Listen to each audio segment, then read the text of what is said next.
అంతా అయిపోయిన తర్వాత ఫ్రెండ్స్ అందరం ఒకే దగ్గర కూర్చొని తినేటప్పుడు వచ్చిన మజా ఉంది చూసారా. రిసార్ట్ కట్టిన రెంట్ కంటే కూడా ఆ సాటిస్ఫాక్షన్ ఎక్కువ. హాయ్ అందరికి, మేమైతే మా బీటెక్ క్లాస్ టైం అయిపోయిన తర్వాత ఎలా అయినా రిసార్ట్కి వెళ్ళాలి అన్న ప్లాన్ అయితే సక్సెస్ చేసాము. అండ్ ఇంకా ఒక్కొక్కటి ఫుల్ హైప్ లో ఉండే ఎప్పుడెప్పుడు వెళ్దామా అన్నట్టు. అండ్ ఇంకా రోజు రాగానే ఎవడూ ఆగలేదు. రిసార్ట్ లోకి ఎంట్రీ ఇవ్వగానే ఫస్ట్ అందరం స్విమ్మింగ్ పూల్ మీద అయితే దండయాత్ర మొదలు పెట్టాం. అండ్ ఇంకా దాంట్లో మేము చేసిన స్టంట్లు చూస్తే చేపలు కూడా సూసైడ్ చేసుకుంటాయి. అండ్ ఇంకా దానికి కొంచెం మసాలా యాడ్ చేద్దామని చెప్పేసి మేమైతే డీజే సాంగ్స్ కూడా స్టార్ట్ చేసాము. అండ్ కరెంట్ పోయిన తర్వాత కూడా మా వాళ్ళు అయితే అసలు ఆగలేదు.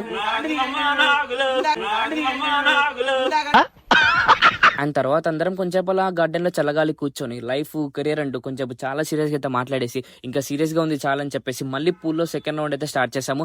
అండ్ ఈసారి మాత్రం మాకు ఇది లైఫ్ టైం ఎక్స్పీరియన్స్. దాంట్లో వాలీబాల్, ఫుట్బాల్, క్రికెట్ అన్ని ఆటలు అయితే ఆడేసాం. అండ్ ఆ టైంలో ఒక్కడు కూడా స్విమ్మింగ్ పూల్ నుంచి బయటకి అయితే రాలేదు, ఎందుకంటే ఆ టైంలో అంత మజా ఉండే ఆ గేమ్స్ అన్ని. అండ్ ఇంకా వీడిని స్విమ్మింగ్ పూల్ లో పడేద్దామని ట్రై చేస్తే వాడైతే ఎవరికి లెగట్లేదు. అండ్ ఫైనల్లీ ఎలాగోలా వాడిని నెట్టేసి మేమైతే తిన్నాక రూమ్స్ కి అయితే వచ్చేసాం. అండ్ ఫుడ్ తినేప్పుడు మేము మాట్లాడే ఆ టాపిక్స్ ఉన్నాయో చూసారా, ఐపీఎల్, పవన్ కళ్యాణ్, విజయ్, ఎగ్జామ్స్, అమ్మాయిలు, ఆంటీలు, ఉప్పు తక్కువ, మసాలా ఎక్కువ, వాట్ నాట్ ఎవ్రీథింగ్ అన్ని టాపిక్స్ కవర్ చేసేసి ఇంకా బెల్ట్ గేమ్ అయితే స్టార్ట్ చేసాము. బెల్ట్ గేమ్ లో అయితే ఒక్కొక్కడికి షార్ట్స్ అయితే మామూలుగా పడలేదు. అండ్ అలా గేమ్ ఆడుతూ లాస్ట్ కి పడుకునేసరికి ఎర్లీ మార్నింగ్ 4 అయితే అయింది. అండ్ ఇంకా నెక్స్ట్ డే మార్నింగ్ అందరం టిఫిన్ చేసేసి రిసార్ట్ కి అయితే బాయ్ చెప్పేసాము.